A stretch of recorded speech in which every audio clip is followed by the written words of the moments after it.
But right now, we want to talk about the Armando Baptista case as we wait for the live feed. And joining me is a very special guest, criminal defense attorney Marni Jo Snyder. Marni Jo, great to have you here back on Law and Crime. So, Marni Jo, I got to ask you, I want to start from just the idea of self-defense. What's it like to make that argument in a courtroom in this kind of brawl where this guy's facing manslaughter charges, and you have to successfully argue the self-defense claim? It seems pretty tough. What do you think? It is pretty tough. You have to argue, one, that your client didn't go overboard in any way, two, that they're only have used the amount of force that was going to be used against them, and to protect themselves from very serious harm or bodily injury. There are statutes that cover things like bar brawls where people are just hitting each other. We're talking about where someone lost their life because someone else thought that they needed to use that type of force to protect their life or the life of others. Do you think that there's going to be similarities here between this trial and the Demetrius Elder trial, his co-defendant's trial? There probably will be. First of all, the defense attorneys here saw a strategy that worked in action. And so they want to employ some of the things that seem to work for that jury, despite having a whole new group of people and needing to cater to those arguments and defend the arguments of the prosecutor in this trial. But they'll be using the testimony from that last trial if someone is inconsistent in this one, because they were under oath there. And so the lawyer is allowed to say, wait, not so fast. You said this the other day, at the last trial, and now you're telling the story differently. So they have more ammunition to show that the person could be mistaken or lying or changing up their story. Yeah, we're going to revisit that trial as well as we cover the Baptista one, and let's do that right now. This is the Demetrius Elder's closing argument by his defense team, and I want to start with there because it gives a good indication about what the defense was there, what's happening in this case. So let's start with that, and we can analyze it from there. Okay, so that was the defense's closing argument in the Demetrius Elder case, and we're going to show you what the verdict was in that case in a minute, but I want to bring back on Marni Jo to talk about this. So you have three people involved in this fight. The victim, Demetrius Elder, who was already tried, and now you got Armando Baptista. The knife becomes crucial, right, in terms of who brought it out and who used it. Can you explain a little bit how the defense here in Baptista might want to characterize who had the knife and what happened and who was the aggressor? Right, well, Baptista definitely wants to paint Armando Baptista definitely wants to paint the gentleman that he was with, and I apologize. Demetrius Elder, yeah. Yes, thank you, Elder, as the person that kind of thought of this whole thing, right? Grabbed the knife, came over. They want to minimize Mr. Baptista saying, come over here, stab him, get my knife, it's here, all those kinds of things, in order to show that Mr. Baptista was surprised by the way that the person that is his alleged co-defendant is acting at this point. So therefore, he doesn't have the same culpability that he had. If they argue that Elder should never have had that knife, that there wasn't a serious threat, that's not on Baptista if he doesn't say, come here, get this guy off me. Yeah, and I want to explore a little bit more with you about what might have been in the system of the victim. You know, they say that he had alcohol, marijuana, cocaine, flocka in his blood at the time. We'll talk about that in a second. But before we do that, in case you missed it, here was the verdict in the Demetrius Elder case. And remember, co-defendant of Baptista, also charged with manslaughter. Let's see what happened. We, the jury, find as follows to the defendant, Demetrius Omega Elder. In this case, defendant is guilty of the lesser included crime of couples negligence. So say we all.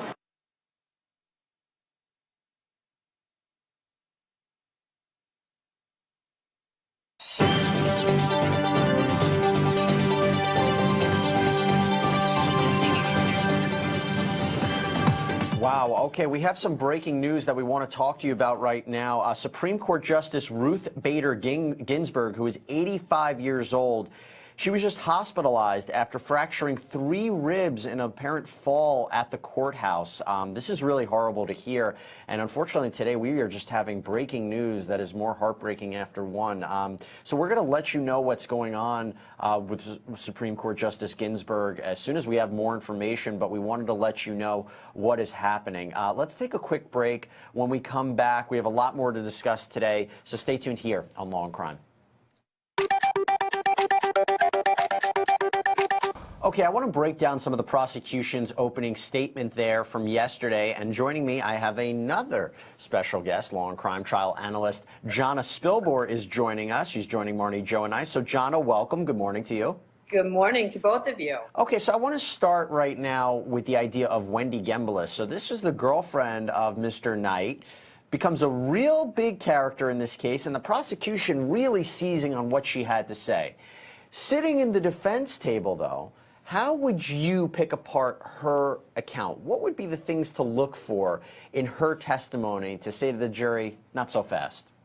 You know, two things strike me about this witness's testimony. Number one, she's a little biased, Jesse. I mean, this is her boyfriend that she's talking about, right? So she's going to want to paint him in the best light possible. And number two, what she says to me doesn't make sense. What do I mean by that? I mean, how unusual is it to be stopped at a stop sign and then somebody just happens to get out of a car with a red Solo cup, not any sort of weapon, of course, to have a chat in the middle of the street with the car in front of them? To me, it's not plausible. They need to supply more of a reason to make that make sense. And we can't forget that Demetrius Elder was found guilty of culpable negligence, the lesser charge than manslaughter. So, you know, you might have a point there, but Marni, Joe, do you agree with what Jonna was saying? And let's not forget one other key aspect that we imagine the defense is really going to harp on, that Mr. Knight had a combination of different substances in his system, including alcohol, marijuana, cocaine, and flocka. I'm curious how you think that adds into their argument as well. Well, to me, that actually adds into the argument that it doesn't make sense that that's how it happened. There are a certain number of drugs that just seem to over and over again prove themselves as really being mind-altering and having people do outrageous things, not falling asleep or being tired or passing out drunk, but acting out of character and acting very violent. So, I mean, I know that they tried to say, look, we're being honest, we're going to put all our cards on the table, we have to give you all the evidence and you have to pay attention to all of it, so we're not going to hide anything from you. But she kind of went over why he would have all these things in his system, and being shaking hands and hanging out and walking around at stop signs as though they're at a social gathering.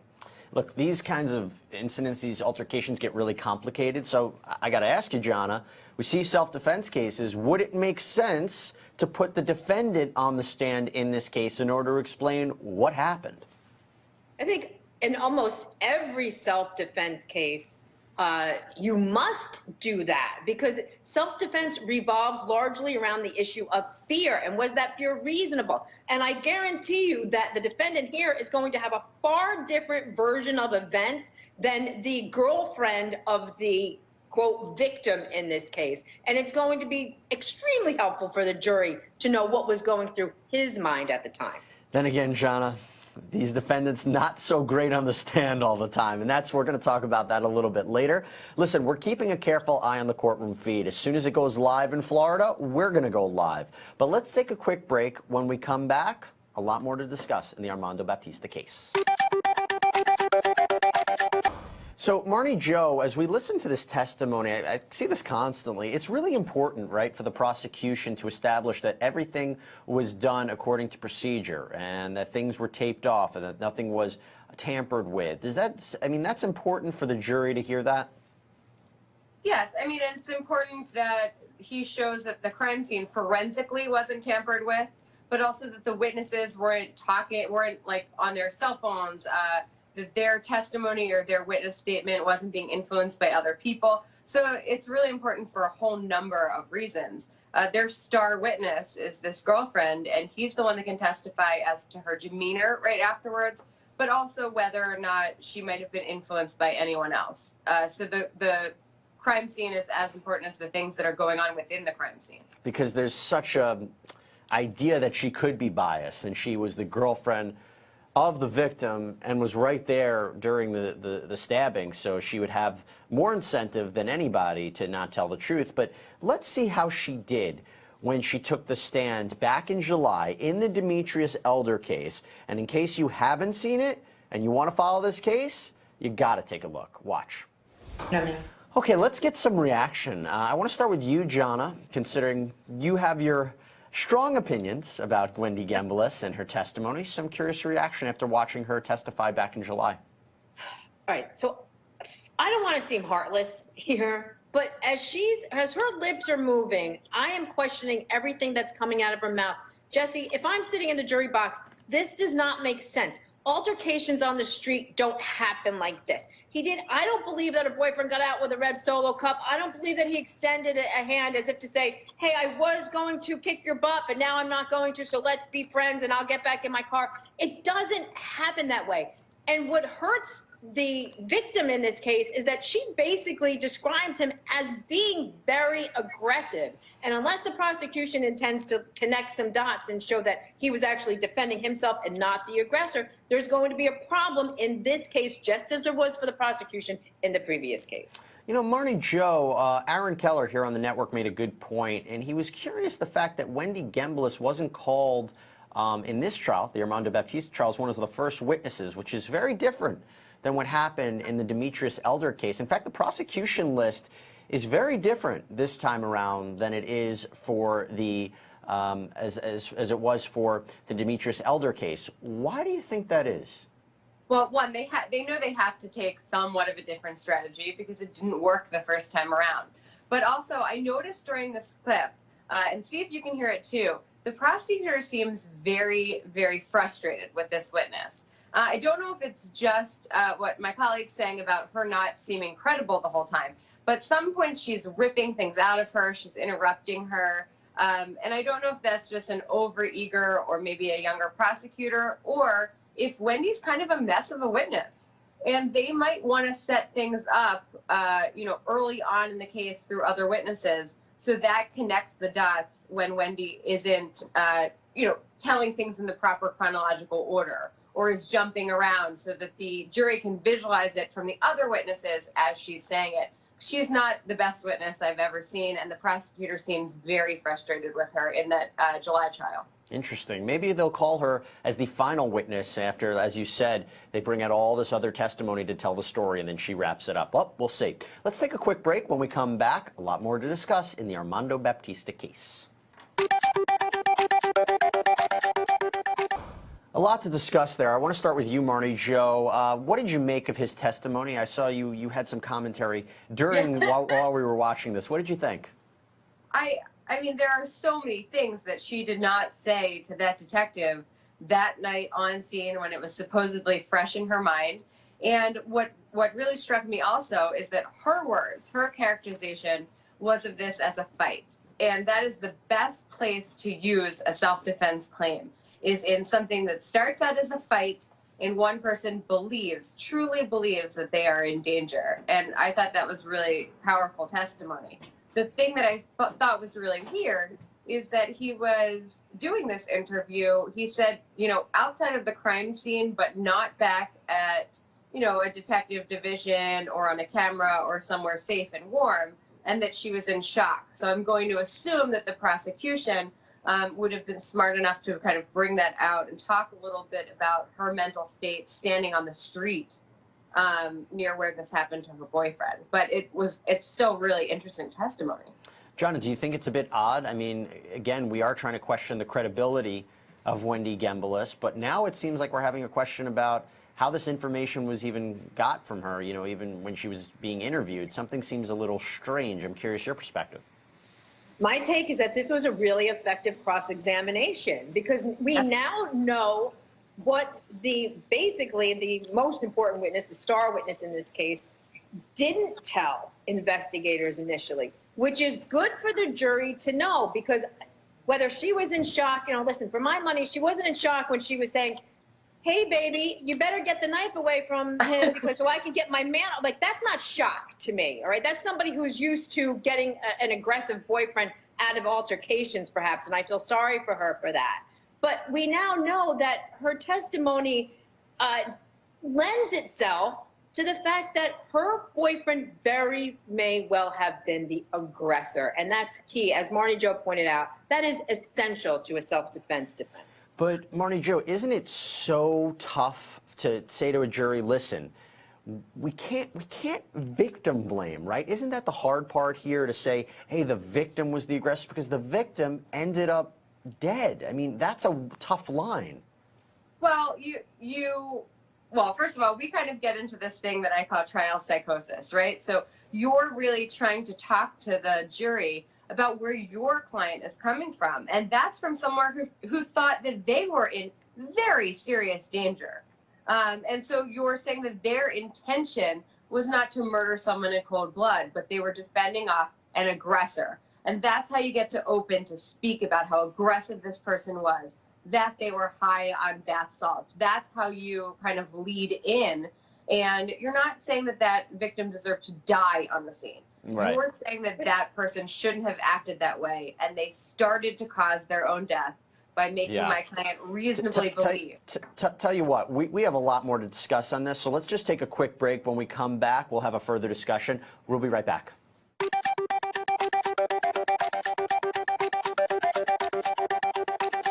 Our very own Anthony Velez finds the best stories. So thanks, Anthony. Great reporting. Go to lawandcrime.com to follow the top trending stories of the day. But we're going to focus right now back on the Armando Baptista case. I'm joined by two very special guests, Law and Crime trial analyst Jonna Spilbor and criminal defense attorney Marni Jo Snyder. Jonna, I want to start with you, though, in a conversation that we had before our last break, and we were talking about the danger of victim blaming here because Muhammad Knight was stabbed to death, and he didn't survive this incident. But we know that Mr. Baptista is claiming self-defense. I said it was a tricky line. I'm curious your perspective. Yeah. So I wanted to challenge you, Jesse, because in any As you always do. You have to, quote, blame the victim, because the nature of self-defense is, hey, I had to hurt you before you were going to hurt me, and I was in reasonable fear for my safety or my life. So it's not, let's not even call it blaming the victim. I mean, that's a fact that needs to be proven in a self-defense case. Okay, let's look at the crime scene, though, and I think that's really important because obviously testimony can be a bit questionable, but sometimes the physical evidence is really what you want to look at. So let's see the testimony of Officer Melanie Peluso from the Miramar Police Department talking about the crime scene. Crime scene photos tell you so much, and I'm back here with Marni Jo Snyder. When you're looking at that and you see the baseball cap, the broken pieces of the beer bottle, all these different elements, what do you think, Marni Jo, when you look at that, both from, you could say, from a prosecution point of view and a defense point of view? Yeah, I mean, one, I think the girlfriend's lying about the red Solo cup. I think that even if, and I think that also they can argue, God forbid they need to get there. So wait, just so I understand, so you're saying that not that he was walking out with a red Solo cup, but that he may have been carrying the beer bottle. The beer bottle, right, which is what both of the defendants have alleged and are going to allege. But even so, a beer bottle is readily accessible on any street that has garbage on it. But anyway, that's going to show a lot, right? How did that get broken? Where in her story does that fit? And so it's a big thing for the defense to harp on. But the prosecution can also point to its distance from things. Where was Wendy looking when she saw all of this happen? And they can really show the jury exactly where people are while they're observing certain things, and those witnesses can point that out. Yeah, those crime scene photos are so important in any case, but specifically this one, when you're arguing self-defense, every detail matters. Now, one thing we didn't play for you yet, and I want to play for you right now, is the defense's opening statement from yesterday, which is something you got to see, because if you're going to follow this case, you need to know where the defense is coming from. So let's see their opening statement from yesterday. Okay, let's break out of this for a moment and talk a little bit about this case. And I'm joined here by my very special two guests, Marni Jo Snyder and Jonna Spilbor. Jonna Spilbor, I want to start with you. What are we getting from this witness? Is this just all procedure? Are we learning anything? I mean, what could we hope to get from the idea of fingerprints inside the vehicle? Yeah, perhaps, sometimes when we get evidence from witnesses, especially law enforcement, we get the evidence, it's presented to a jury, and it's not tied in until, we don't learn why it's significant until later on in the trial. So this is basically pro forma. She's describing what she did, how she dusted for prints, etc.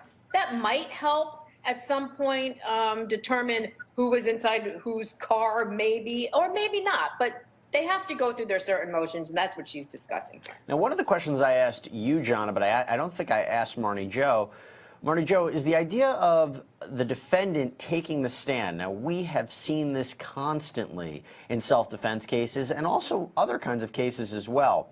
Wise move in this specific trial for him to do so? I don't know that I'm there yet, and that's one of the things that you have to kind of deal with as a defense attorney is having your client prepared to testify if that's the right way, or if it's not, don't do it. It's a very risky move generally. I think it's absolutely important in self-defense cases.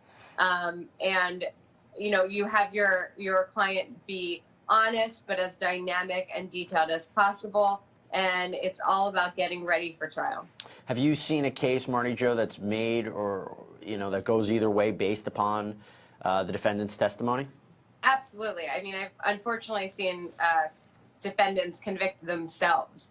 But that's really about how well the lawyer does in preparation, having them understand the case that the prosecution is going to present, and being able to explain the truth, being able to kind of go back in their mind about what was happening at the time, but also what they were feeling at the time. And I think that's really the best way to prepare someone to testify in any kind of case. And I know, Jonna, we've seen a lot of them. We've talked a lot about defendants taking the stand, and we'll talk more about it. Let's take a quick break. When we come back, we'll be more focused on the Armando Baptista case.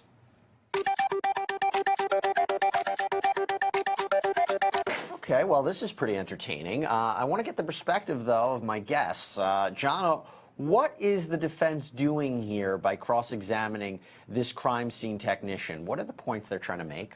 Well, I think one of the biggest points the defense needs to make is to connect a beer bottle to they're calling him the decedent, and prosecution will call him the victim. They're interchangeable. They need to make that connection because part of the defense is this guy didn't come out of his car with a red Solo cup, which couldn't hurt anybody. He came out with a broken beer bottle, ready to kill somebody. So they need to make the connection between the victim and the beer bottle, and that's where the defense is going with this line of questioning. And Marni Jo, how's the defense doing at establishing that point? I mean, fairly well. So I don't know what analysis came back on the fingerprint or whether that analysis is sound. But what I can tell you is it is a great argument to say to the jury, they have evidence that my client is innocent. They have evidence that this person was the aggressor, and they are, in fact, hiding that evidence from you or failing to present it where they would have proof beyond a reasonable doubt. So it's lovely if you can point to that, and if you can point to that as being one of the holes in your story being covered up by them. Yeah, that's a good point from both of you. I'll tell you what, let's jump back into court and learn a little bit more about what's going on. Okay, welcome back, everybody. So we're talking right now about this witness, and I want to start with Jonna Spilbor. What we're getting is a lot of conversation about, well, you didn't do this, or you didn't do that, and you didn't check up on this. But we see this constantly. How fair is that to make that argument? Because if that's not her specialty, then can we just expect the prosecution will bring on another witness who really did do the kind of testing? So, like, there's only so much that she can do, or so much that is called for in her job description. So how effective is that for the defense to bring out those points? That's a good question. And let me start by saying this. Right now, the prosecution should be saying, uncle, for one reason and one reason only. Not only is this cop clearly uncomfortable, doesn't want to be on the stand, and didn't do much in terms of her investigation, but she gave one crucial piece of testimony that basically annihilates the credibility of a witness the prosecution needs to bring, and that's the decedent's girlfriend. The decedent's girlfriend, if she's called to testify, and right now, if I were prosecuting this case, I'd have to think long and hard, she's going to say there was a red Solo cup, Solo cup, Solo cup. You go to the crime scene, there's no Solo cup, but there sure is broken glass and a beer bottle that matches the defendant's story, essentially. And it's the credibility is now essentially gone before this witness even takes the stand in this case. Marvelous on behalf of the defense attorney. Very bad for the prosecution. Yeah, that seemed to be a big point. Marni Jo, I mean, would you agree with that? And also, I want to get your perspective on the conversation about, well, you went to visit Demetrius Elder. What condition was he in the hospital? What were they trying to get out there? I mean, they're trying to get at the fact that he was injured as well, which is exactly what you want to bring out if you're going to say that your client was in danger of serious bodily injury or death. You're going to want to show that at least there's something, some sort of injury that they suffered at the hands of the decedent in a self-defense case. And I absolutely agree. Once that red Solo cup's not there, I think now what the defense is doing, and it's pretty artful the way that they're doing it, is they're just setting up some things to have in their arsenal at closing if they need them, right? So the fact that they're not meeting their burden the prosecution's not meeting their burden in other ways by doing scientific testing, by doing a thorough investigation. They're also a little bit kind of taking this cop through the ringer because in the beginning she kind of seemed bored. She seemed a little not with it during direct examination. So they're showing off a little bit for the jury, keeping some great stuff about investigation they didn't do in their arsenal, and really they need to now harp on that red cell lookup. And Jonna, if they do destroy the credibility of Wendy Gembelis, is there still a way for the prosecution to win their case here? Because at the end of the day, you have a guy who was stabbed multiple times, and whether you believe his girlfriend or not, maybe the other evidence supports their claim. I think the evidence, without her, without Wendy, I think the evidence clearly supports or more favors the defendant's story, and that is this guy was the aggressor. He got out of his car behind us at a stop sign. Jesse, when's the last time you got out of your car when somebody took too long at a stop sign to shake I love their that hand? you always ask me these questions. Jesse, when was the last time you murdered somebody? No, every trial. And unfortunately, I don't have an answer for you there, but I do have an answer that we have to sign you guys off, but we appreciate both of you coming on. Thank you, ladies. We can't wait to have you back. We're going to take a quick break. We'll be right back. Thank you.